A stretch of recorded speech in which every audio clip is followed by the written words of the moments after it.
నమస్కారం. ఈరోజు మనం ఒక మైండ్ బ్లోయింగ్ టాపిక్ గురించి మాట్లాడుకోబోతున్నాం. అదే 2026 పశ్చిమ బెంగాల్ అసెంబ్లీ ఎన్నికల ఫలితాలు. 15 పాటు రాష్ట్రాన్ని శాసించిన ఒక తిరుగులేని పార్టీ సడన్గా తన మెజారిటీని ఎలా కోల్పోయింది? అసలు తెరవెనుక ఏం జరిగింది? పాలిటిక్స్, ఎకానమీ ఈ రెండింటి చుట్టూ అల్లిన ఈ స్టోరీని ఇప్పుడు మనం డీకోడ్ చేద్దాం. రెడీనా?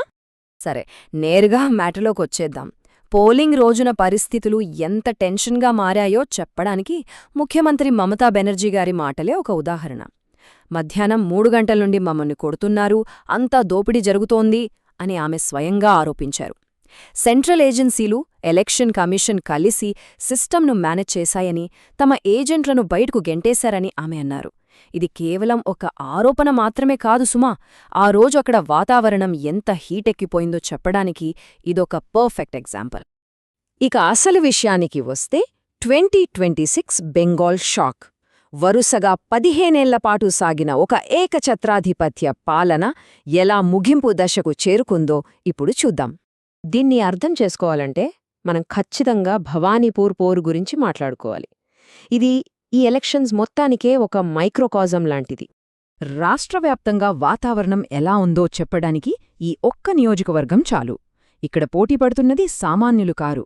ఒకవైపు 15 సీఎంగా ఉన్న ఫైర్ బ్రాండ్ టీఎంసీ అధినేత్రి మమతా బెనర్జీ, మరోవైపు ఒకప్పుడు ఆమెకు రైట్ హ్యాండ్గా ఉండి 2021లో నందిగ్రామ్లో ఆమెకే చెక్ పెట్టిన బీజేపీ లీడర్ సువేందు అధికారి. కౌంటింగ్ రోజునైతే టెన్షన్ మామూలుగా లేదు.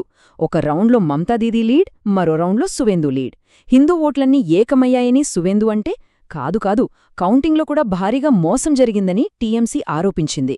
2 వర్గాల వాదనలు ఎంత బలంగా ఉన్నాయో దీన్ని బట్టి మనం అర్థం చేసుకోవచ్చు.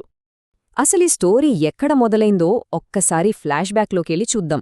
1998లో కాంగ్రెస్ నుండి బయటకొచ్చి టీఎంసీని స్థాపించారు మమతా బెనర్జీ. ఆ తరువాత 2007లో నందిగ్రామ్లో జరిగిన భూపోరాటం ఆ పార్టీకి అసలైన బలాన్నిచ్చింది. ఆ ఊపులోనే ఏకంగా 34 ఏళ్ల కమ్యూనిస్టుల కోటను బద్దలు కొట్టి 2011లో అధికారంలోకొచ్చారు.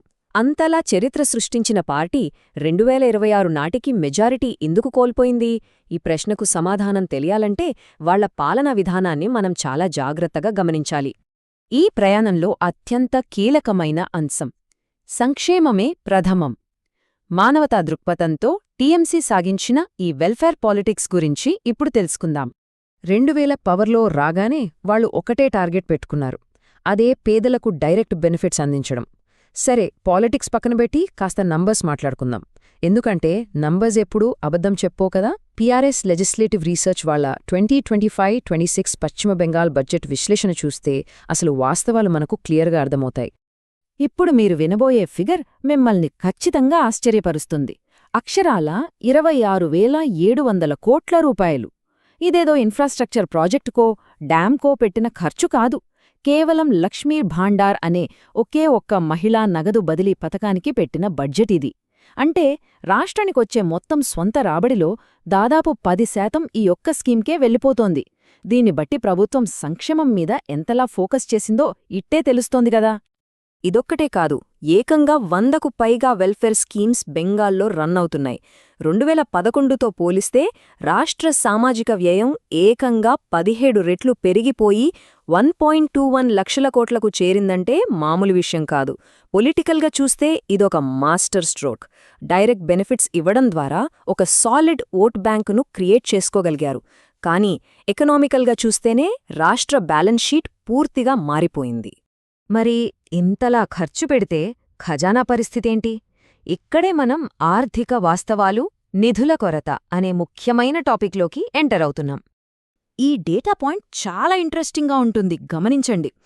రాష్ట్రానికొచ్చే ఆదాయంలో బడ్జెట్ చర్చలకు రాకముందే, అంటే కళ్ళు మూసుకుని తెరిచేలోపే 56% డబ్బు ఆవిరైపోతోంది. ఎలాంటారా?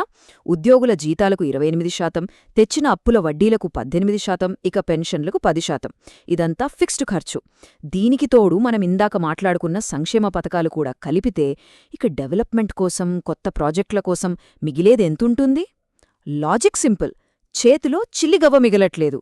సహజంగానే దీని ఎఫెక్ట్ రాష్ట్ర అప్పుల మీద పడింది. ఎకనామికల్గా స్ట్రాంగ్ ఉన్న రాష్ట్రాల అప్పులు వాళ్ల జీఎస్డీపీలో దాదాపు 24–25% ఉంటే పశ్చిమ బెంగాల్ డెట్ బర్డెన్ ఏకంగా 38%గా ఉంది. ఒకవైపు సొంత పన్నుల ఆదాయం తక్కువ, మరోవైపు గుదిబండలాంటి అప్పులు. ఈ కాంబినేషన్ వల్ల భారీ అభివృద్ధి పనులకు ఫండింగ్ చేయడం ప్రభుత్వానికి కత్తిమీద సాములా మారిపోయింది. ఈ ఫైనాన్షియల్ క్రంచ్కి డైరెక్ట్ రిజల్టే మనం నెక్స్ట్ చూడబోయేది. అదే పారిశ్రామిక స్తబ్దత. దీన్నే ఎకనామిక్స్ పరిభాషలో క్రౌడింగ్ అవుట్ ఎఫెక్ట్ అంటారు.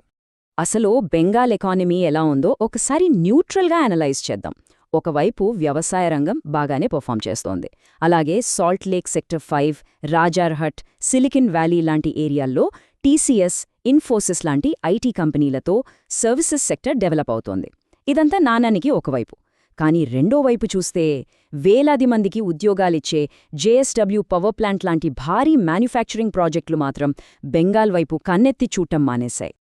పెట్టుబడిదారులు ఎందుకు వెనకడుగు వేస్తున్నారంటే దానికి సాలిడ్ రీజన్స్ ఉన్నాయి.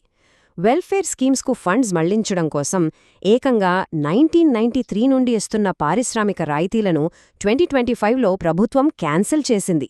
ఇది బిజినెస్ కమ్యూనిటీలో పెద్ద అలజడినే సృష్టించింది.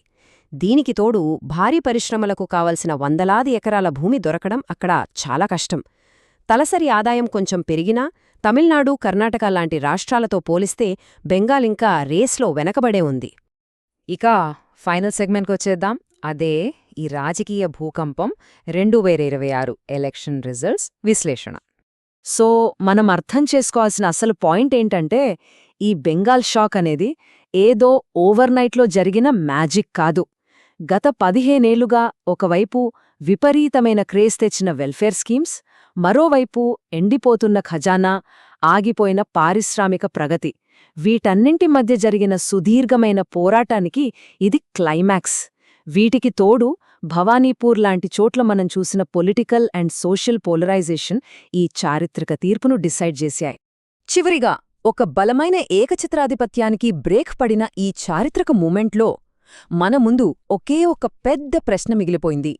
సంక్షేమం, అభివృద్ధి, ఈ రెండింటి మధ్య బ్యాలెన్స్ వెతుకుకుంటూ పశ్చిమ బెంగాల్ తన భవిష్యత్తు ప్రయాణాన్ని ఎలా ముందుకు తీసుకెళ్తుంది? ఈ రిజల్ట్స్ ఎలాంటి కొత్త మార్పులకు దారితీస్తాయో చూడాలి. విభిన్న కోణాలను కవర్ చేస్తూ మనం చేసిన ఈ లోతైన విశ్లేషణ మీకు నచ్చిందని ఆశిస్తున్నాను. అప్పటి వరకు ఈ టాపిక్ మీద ఆలోచించడం మాత్రం ఆపకండి.